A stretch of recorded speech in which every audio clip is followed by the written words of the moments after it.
Good evening, bienvenidos, welcome, and shalom. My name is Mitch Kagan. I'm a board member of the Old Pueblo Archaeology Center in Tucson, Arizona. I'm very excited to be hosting tonight's third Thursday Food for Thought, sponsored by Old Pueblo Archaeology Center. There will be time for questions and answers later in the presentation. Please submit your questions and or comments in either the Q&A or chat boxes on your screen. Tonight's presentation is entitled An Incredible Family History Unearthed: How a Search for the Past Can Redefine the Present and Future. Tonight's presenter is a real treasure with a remarkable history.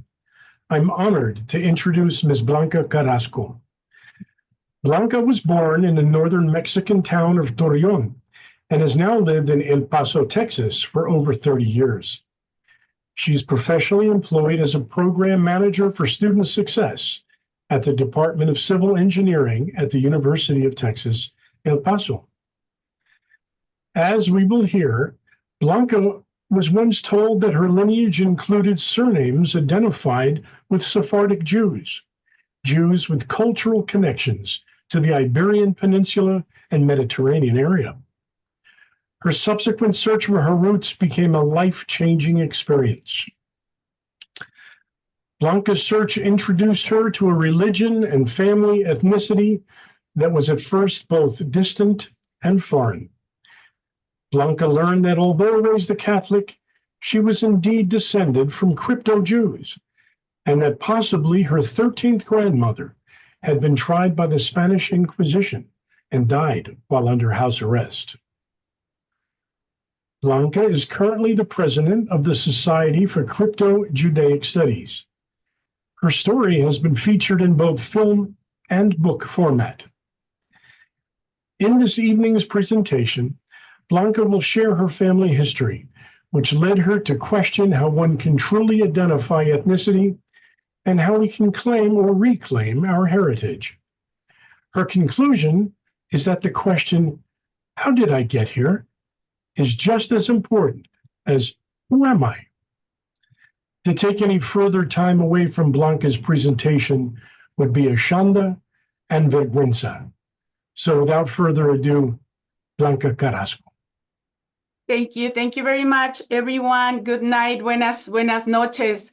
I'm so honored to be here tonight, and I bear with you. I'm going to be moving back and forth from my PowerPoint presentation to just reading aloud from my memories. So bear with me. Let me start by sharing my presentation.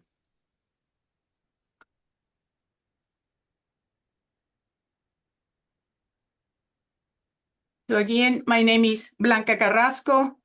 My name is Blanca Mónica Enriquez Espinoza Perez Crispin. I am married to César Joel Carrasco, Trejo, Ávila, Acosta, León, Cano. The reason that I mention all these last names is because when we first heard that our last names may be of Jewish or crypto-Jewish origin is what caught our attention to learn more about Judaism. I would like to briefly explore the history of Spanish and Portuguese Jews who were forced to convert to Christianity in the 15th century when the monarchs of Spain unified their country, declared Catholicism the official religion, and were authorized by a papal decree to name inquisitors to enforce religious uniformity.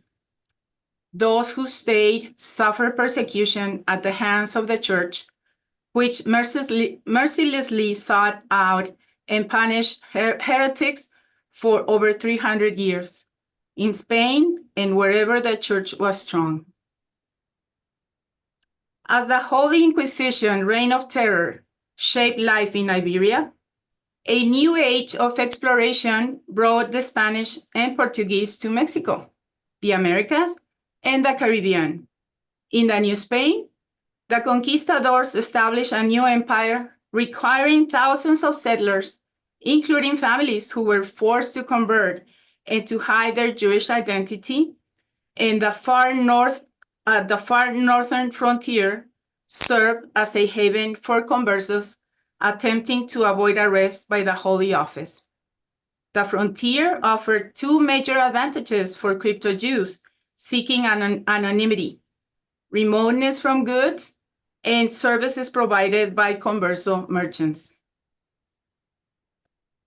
Recent research has shown that crypto Jews were prominent in the colonization of Mexico, including the founding of Monterrey and Nuevo Leon. Practically overnight, those who escaped fled to the far corners of the world, taking their traditions with them. They were doomed to remain hidden wherever the church was strong.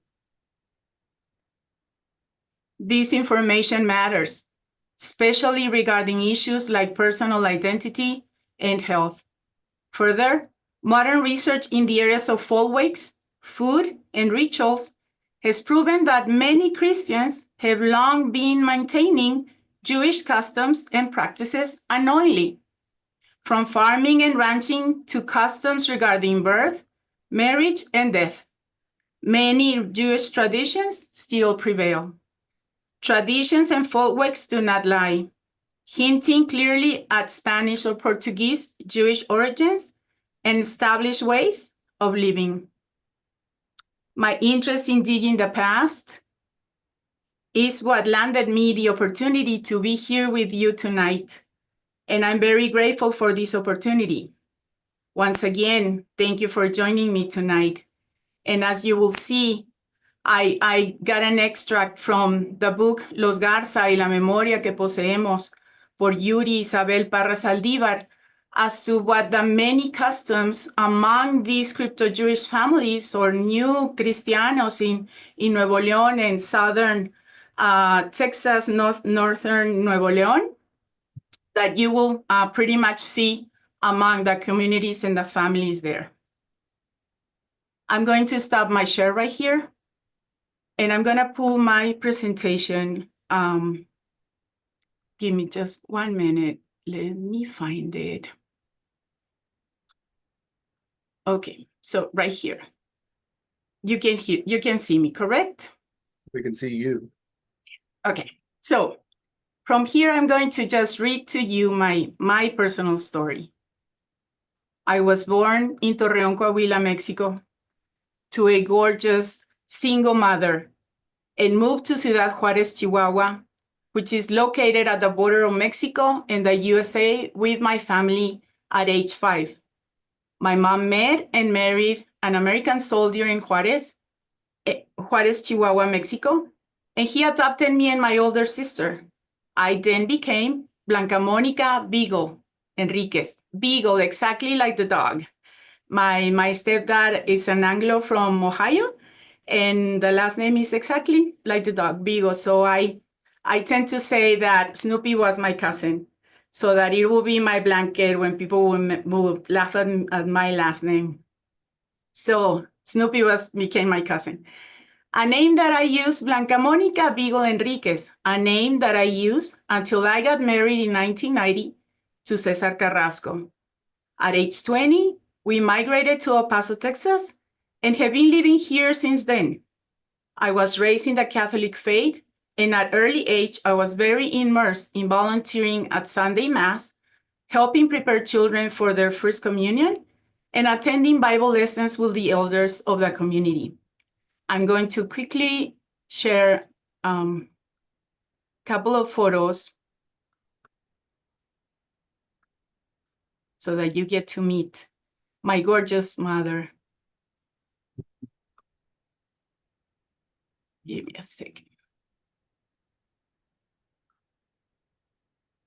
So there I am. There's my mom, Juanita Enriquez Espinoza. There I am.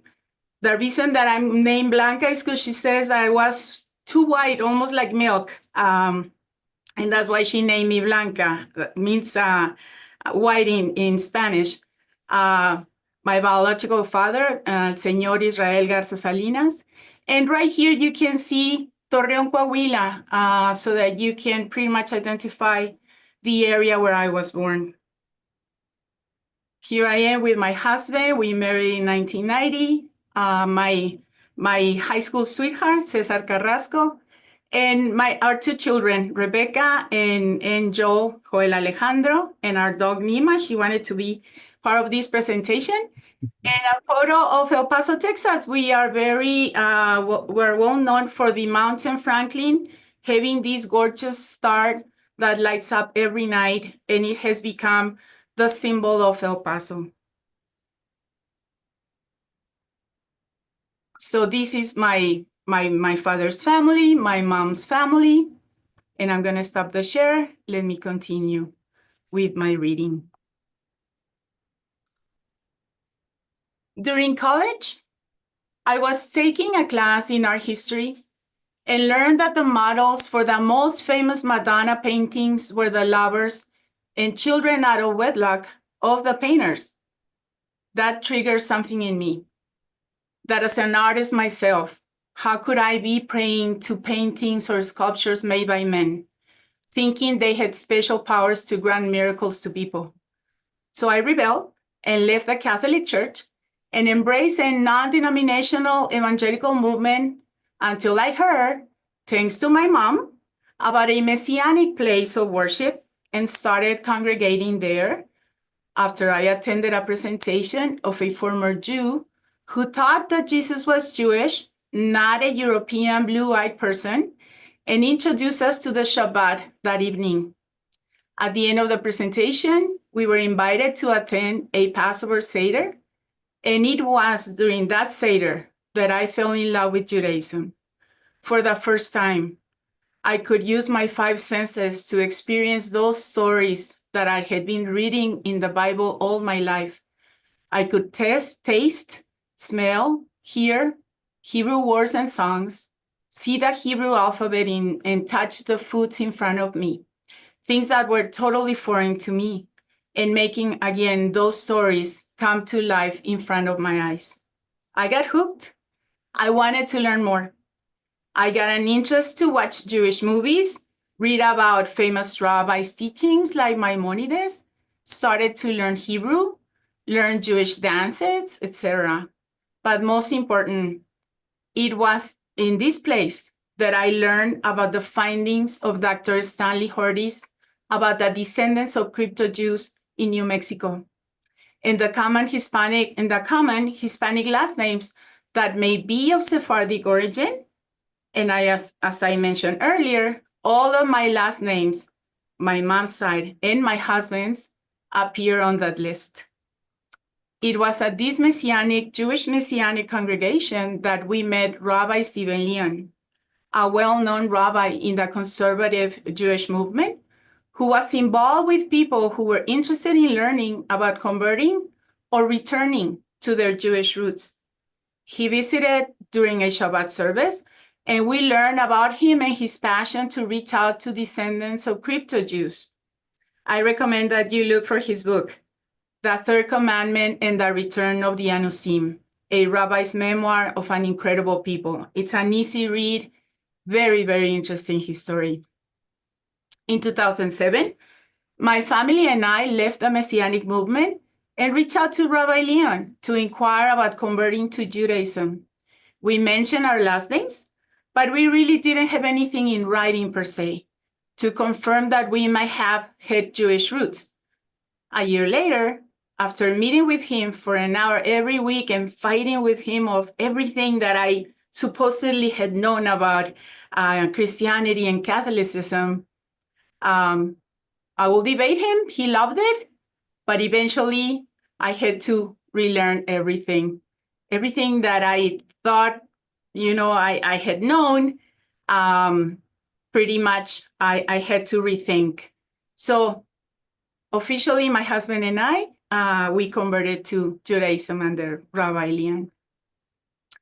From the moment we reached out to Rabbi Leon, he asked my husband and I if we had any Jewish roots or crypto-Jewish roots.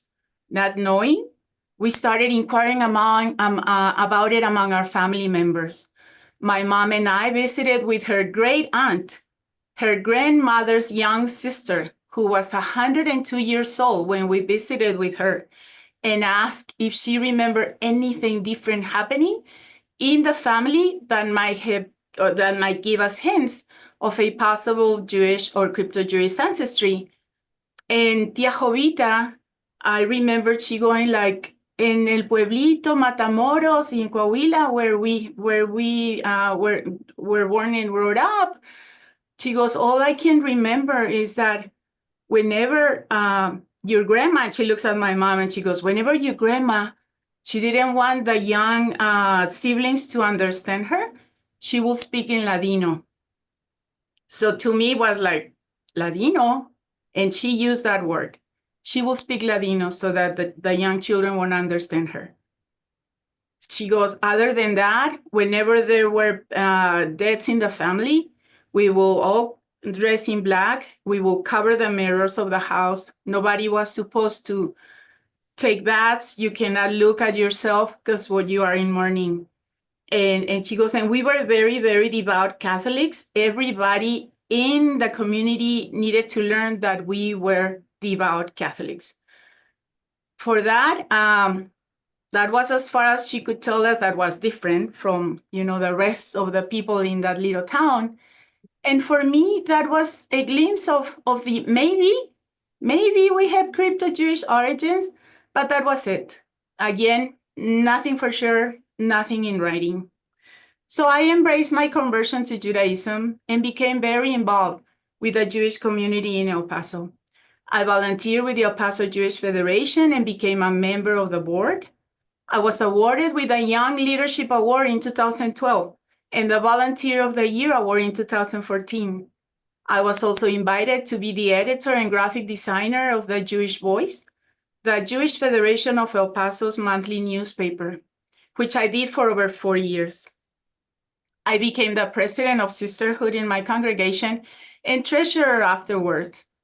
I was invited to become the liaison for the Women's League of Conservative Judaism Intracontinental Region, meaning Mexico, USA, and Canada. And I made amazing friends through all those years. I have been a board member and now co-president of the Anosim Center and Synagogue, in which Rabbi Leo is founder. I developed and edited the Neshuva newsletter, and I support him when we hold services, translating it into Spanish as we project the services via Zoom to reach people in Mexico or in Spanish-speaking countries. It was during the time that I worked on putting together the Neshuva newsletter that something clicked in me. One of the stories that I received for inclusion in the newsletter came from one of the board members of the Anosim Center, his name Rolf Garcia. He told his family's story and how they were related to very famous families in Monterrey, Nuevo Leon, Mexico, who were well-known crypto-Jews. And bam, I immediately thought about my biological dad.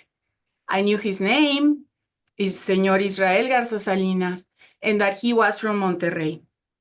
I reached out to my mom and I told her that I was going to look for him, if she was okay with it. And she said, you do whatever you need to do, don't worry about me. So at age 15, not long ago, after having practicing Judaism for over 20 plus years, I decided to embark on a trip to find out who my biological father was, knowing only his name and that he used to live in Monterrey, Mexico, and the 2 places he used to work in Torreón when my mother met him. It took me quite some time after my trip, but to my amazement, I found out that my father was a direct descendant of Marcos Alonso de la Garza y del Arcon y Falcón, co-founder of Monterrey, Nuevo Leon, an important center for conversos and crypto-Jews in Mexico since the time of Luis Carvajal and Diego de Montemayor. So now, I have added more last names to my list that may be of Sephardic lineage. Among those, Garza, Garza de la Garza, Cortez, Tijerina, Falcón, Arcon, Garcia, Treviño, González, Sosa, just to name a few of the many last names found in my genealogical trees. In my father's patrilineal lineage, I was able to find from farmers, to captains, colonizers, governors, and even dukes, going back all the way to Spain and Portugal. And someone really important to me as a descendant of crypto-Jews, 2 ancestors who perished during the Inquisition. My 13th grandmother, Constanza de la Garza, from Villa de Lepe, Reino de Castilla, Spain, who was accused of being a heretic and died under house arrest, and whose effigy and her bones were burned in an auto de fe in Las Palmas de Gran Canarias alongside her brother, Alonso de la Garza. They were 2 of 5 people who atoned for their religious crimes in a bonfire in 1526. This presentation dares to ask, how does one truly identify ethnicity? How do we claim our heritage? How did I get here? Is the getting here as important as the who am I? I've been married to Cesar Carrasco for over 30 years, and I have 2 children, Rebecca and Joel Alejandro. All 4 of us have submitted our application for the Spanish citizenship based on our Sephardic genealogy, and all 4 of us have done DNA testing. Cesar and Rebecca show Sephardic DNA, where Joel and I show Ashkenazi. My DNA shows that my family origins are 55% from the Iberian Peninsula and 40% from the state of Nuevo Leon in Mexico. The rest is from Northern Africa, Eastern and Southern Europe. Among my cousins, people whose DNA match with mine, I find common Jewish last names such as Levy, Levine, Greenberg, Asher, Sarah. Does a DNA test define me as Jewish, as Hispanic, as Mexican? The fact that I migrated to the US, am I now a Mexican American? Am I a Mexican Jew? Am I just simply a Jew? I thought I was Sephardic, but my DNA shows Ashkenazi. From the time I initiated this journey, it took me over 20 years to find out that indeed I had Jewish ancestors, and that many of my last names are well known of being of crypto-Jewish origins. Finding this ancestry has strengthened my spiritual and community commitment and sense of connection. With the help of a genealogist, my cousin, Arturo Cuellar, also a Garza, and my own determination, I learned that finding one's roots can shape a person's sense of self and their life choices. I am a proud descendant of crypto-Jews. I am passionate for the teaching of Judaism to do tikkun olam, and I am passionate to tell my story so that other people can open their hearts to the possibility of having Jewish ancestry. And with it, change the dynamics of how they see other people. And who knows, with a little bit of digging, we might find out that we are cousins. And the way we will see each other is going to be instantly transformed. Ahora somos familia. We are family now. Let us start looking for the traditions we share and that define us. So with that, I'm going to go back to my presentation. I have a couple more photos to show you and a surprise before I finish my presentation. So there we are, my father's family, the Garza Salinas, Cortez, my grandmother, her last names are Cortez and Salinas. This is on my mom's side, we have Chinese ancestry. So my mom's DNA shows a very specific DNA trait that it links us to people in Myanmar, in South Asia. So I found this photo and I loved it because it shows my cousin Marisela on her quinceañera, and she looks like a Sevillana. She's wearing her peineta and her beautiful shawl. So I wanted to share this photo. I just love it. This is the auto de fe de Islas Canarias, where it shows about Constanza y Alonso de la Garza being tried by the Inquisition. In Spain, and wherever the church was strong, no converted Jew was ever considered faithful enough, forcing an entire culture to hide their origins in secret, until the passage of time eventually buried a family's truth leaving nothing but traditions.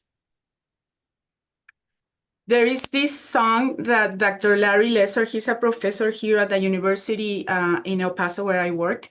He's also a Jew, and he's passionate about the phenomenon of crypto-Judaism. He wrote and he performs his song Lights Lead Home. When he learned that my son was majoring in digital media production, he approached us and asked, would Joel be interested in filming a video for my song? And you can show this video wherever you go and share your story. So I'm gonna show you this beautiful video, of course, as a proud mama, but the song itself is gonna tell you in visual what I just shared with you. So come with me.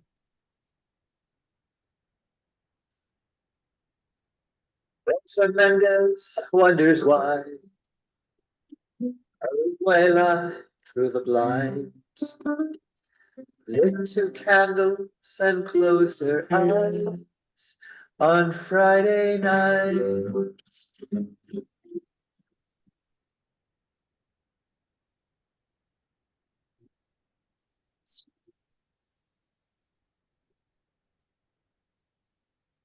So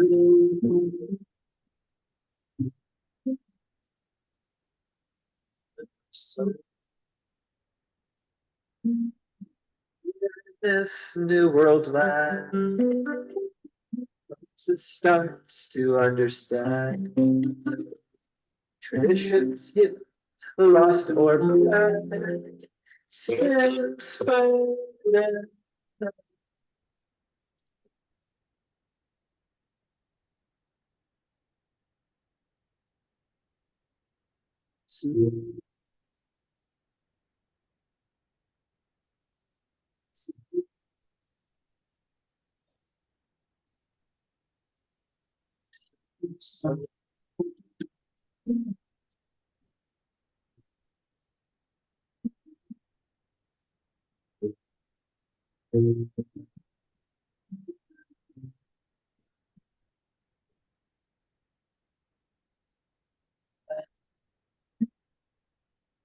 she found an ancient key, open doors of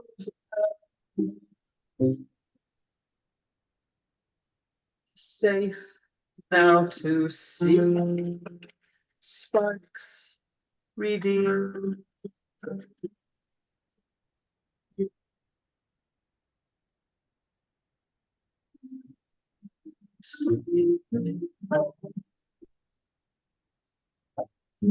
Sleep.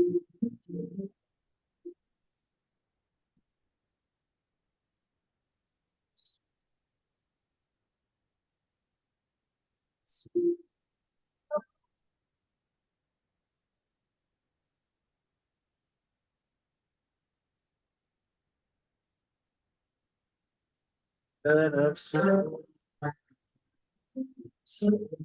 El Alma del Mar.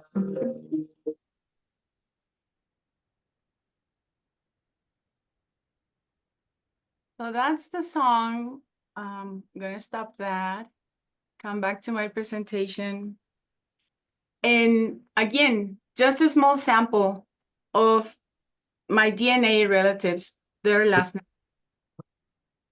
Therefore, me saying, somos primos, we are cousins. Because again, people, I had no clue. You know, I was sure of 5 last names, and then eventually 10, but now it's hundreds. There's 10,000 people who have taken the DNA test, and that matches my DNA. So that has become my mantra. And this is the reason that I love presenting my story. I had to ask my mom for permission and for forgiveness, because I'm kind of like throwing her under the bus every time I'm telling my story. But she goes, it doesn't matter, Blanca. What I did when I was 20 years old, it doesn't matter. You are here, and that's what matters. So again, thank you for allowing me to share a very special presentation. At the beginning, when I was introduced, it was mentioned that I'm the president for the Society for Crypto-Judaic Studies. I became very, very involved with the society, and this society is very academic. It's not religious at all. So I have met amazing people, amazing researchers, among them Dr. Stanley Hortis, that when I met him, I said, it's because of you that I'm here. I am the results of your research. And just like me, there are many, many more people who are now interested in learning about their roots and their family roots. So we are getting ready for our annual conference. It's happening in Los Angeles, California. The title is Identities and Experiences, Navigating the Crypto-Jewish Journey. I am working together with people, filmmakers, authors. We're going to invite them. If you can make it, you will have an amazing time learning with us. If you would like to receive our newsletter, it's free, La Granada. Visit us at Crypto Jews, and you can sign up to receive La Granada. You can become a member and receive our Jalapit magazine, a gorgeous magazine in printed version that holds stories and research. You can also find old Jalapits on the Crypto Jews website. So I invite you to learn more if this is something that sparked your interest as far as the crypto-Jewish phenomenon. And again, I want to thank all and Mitch for hosting me tonight and the Old Pueblo Genealogy Center. If you would like to connect with me, my email is right there, blancacarrasco765@gmail.com.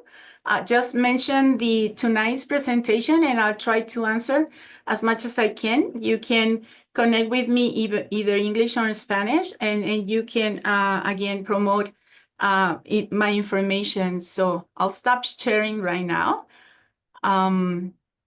Pretty much, I don't have much to share. I would like to just share this anecdote. When I was driving here, I was going over what I was going to share with you, and it dawned on me when I was doing my Primera Comunión, and you saw that photo of me and my first communion. That was before the actual Mass, because during Mass, as they light the candle, I started burning myself. So I burned the dress. It got messed up. So I don't know. It strikes me that what happened to the dress, don't ask me. I burned it. So it's just an anecdote that I was thinking about when I was driving here. But again, thank you. I hope that you got excited to try to learn who your family is, who your family were, where they came from, and particularly to learn to see other people through a different set of lenses. Who knows? We might be cousins and we don't know. So, Alan, Mitch, it's yours. Thank you very much, Blanca. Before we get to questions and answers, I'd like to invite Alan Dart, Executive Director of Old Pueblo Archaeology Center, to share with us a little bit about Old Pueblo and its activities. Well, thanks again, Mitch. Let me enlarge my screen here if I can.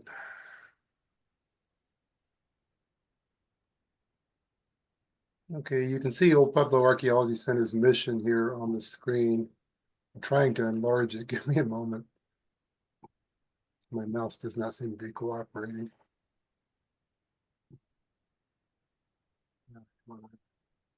There we go. No, it's really not cooperating. Sorry about that. Okay, our mission is to educate children and adults about archaeology and other cultures. Tonight is especially about other cultures, to foster preservation of archaeological and historical sites, and to develop a lifelong concern for the importance of non-renewable resources in traditional cultures. So some of the ways that we implement our mission First of all, we do a lot of educational tours. We have several coming up. This is just 4 of them. I'm going to show you the next 4 coming up. On July 12th in Tucson, we'll be doing a cool tour in Tucson, visiting the Tumamoc Desert Laboratory and the University of Arizona's Laboratory of Tree Ring Research. It'll be kind of a caravan tour from one to the other. That'll be on July 12th. On September 22nd, which is the autumn equinox day, I will be leading a tour to Los Morteros, Hohokam Village. It's an archaeological site, and to the Picture Rocks petroglyph site.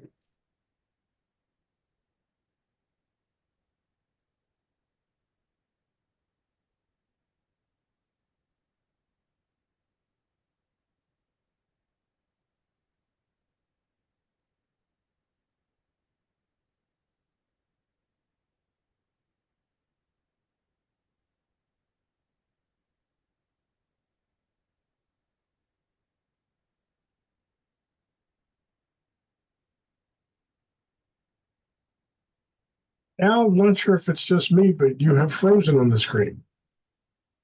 Yes, I couldn't hear you. Oh, Yeah, Al, your screen is frozen.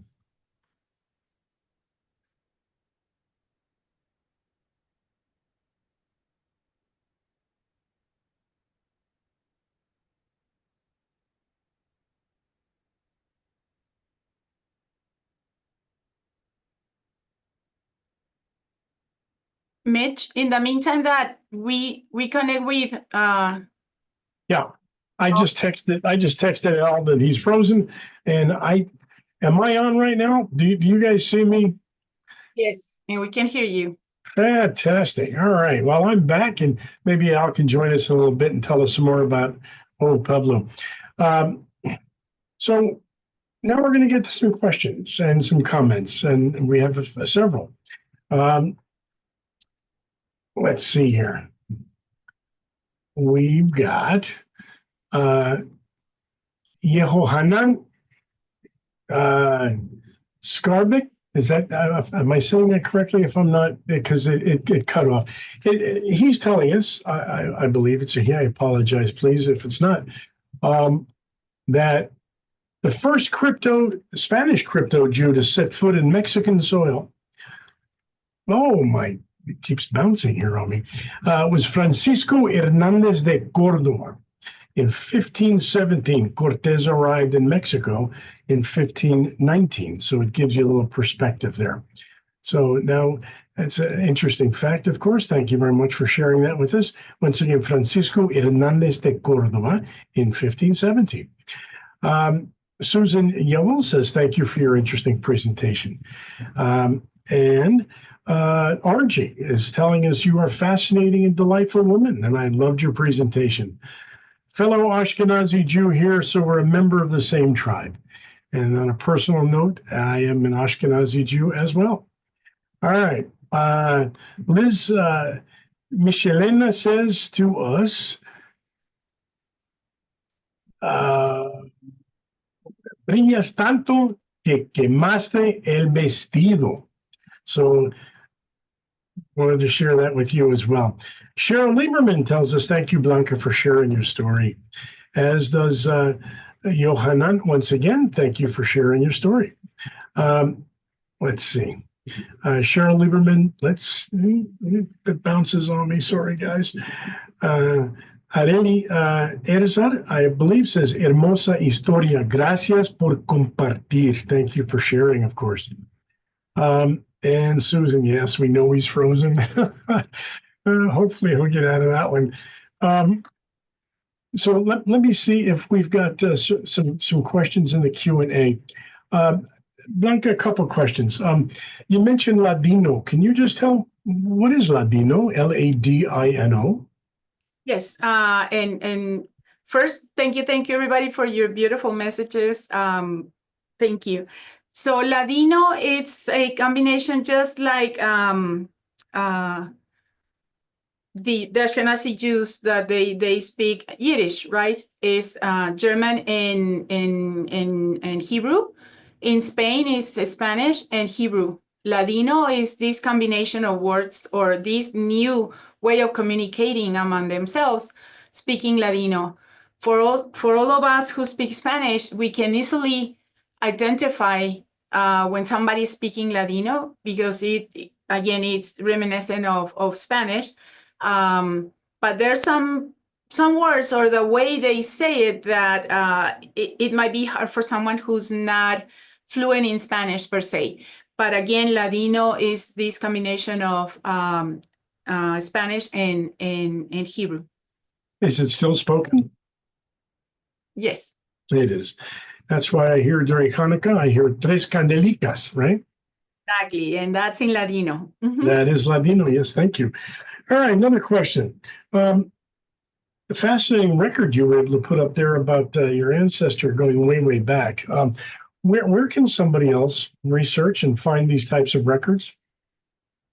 So one of the first things that we ask when people are interested in learning, first and foremost, you're going to start with your own family. So go and dig out, birth certificates, death certificates, baptismal records, marriage licenses. Ask the family, ask the tia, the abuelita, the old people, how much they can recall if they haven't written anything down. Definitely record them. And there's online, it's a free site, it's called Family Search. And you can create an account for free. And as you start entering these names and last names, you're gonna be able to see documents popping up in front of your eyes, all documents, again, what I just mentioned, birth certificates, death certificates, marriage licenses. As long as the person is considered to be dead, you'll be able to pull this data and find it for your own records. If the person is considered to be alive, you won't find it, but again, for deceased people, you will. In the same Family Search is going to help you start creating your genealogical tree. So you can start exporting that info and importing into your tree and start building up your tree. If you can create an account on Ancestry.com, unfortunately, you have to pay, but if you can afford just maybe for 1 year while you're doing your research, you will find, again, even more information to help you out. But something very interesting, people who have already created their tree, many of them share it with other people, and then you will see these recommendations when you start entering names of your family members. You're gonna see, oh, fulanito de tal, somebody already has this tree, this person in their tree, do you wanna see it? And you can easily go in and see whose family belongs to you, and you can incorporate it into your tree. Hey, Alan, welcome back. Sorry, I had a computer failure there. Alan is back. So from again, on a personal note, I've tried to look into. Blanca, can you hear Mitch? Yes, and Okay, that's my sound then. Okay, so I'm hoping other people other than Blanca, because I would like to share as well. As an Ashkenazi Jew, and trying to go back and looking at my roots and how far back, unfortunately, records are not very well maintained by Eastern European Jews. It was not considered a safe thing to do to have records of where you lived, who you're related to, that you were even Jewish. Clearly, that same type of fear and genocide was going on 1940s that we saw back in the Inquisition times. So we can't go back that far, at least in my family. A lot of my friends share a similar story. My wife is from Nogales, Arizona, on this side, and I started to look for her lineage. And my goodness, when you get into the church records, you can go on for centuries. I don't mean a couple days. I don't mean a couple generations. I mean centuries. And it got, quite frankly, it got confusing because there are too many branches in this tree, and without it being formatted by computer is very difficult to follow. But the records are there. It's absolutely fascinating. So I encourage anyone to go ahead and do that. Let's see. Donna Medina says, thank you very much. RJ had to sign off and said, have to go. Thank you and shalom. And anybody have more questions out there? Let me check the, anybody else? All right. Well, then this now concludes our Q&A session. If you sneak in a question, I'm sure we can work that in. If you have any remaining questions or comments, of course, feel free to contact Blanca or Al. They've both given you their contact information. As you can tell, they'll both be thrilled to work with you and talk with you and share with you as well. So you know, this presentation will be available for viewing in approximately 2 weeks on the Old Pueblo Archaeology Center YouTube channel. So go ahead and look for that, and we'll see it there. Al well, that leads me to the next part, Al. I'm going to tell everybody to please consider making donations to support Old Pueblo's educational programs, and there are quite a few. There really are. And some of that, unfortunately, was clipped just now due to technical issues. I'm surprised it hasn't happened to me, actually. But go ahead on the Old Pueblo Archaeology Center website. A tremendous amount of information. It's a super program and does some amazing work with kids, very educational. So please consider making donations. All righty. Well, if there are any more questions, I don't see any. So on behalf. Just a comment now, Yes. but now that I can talk.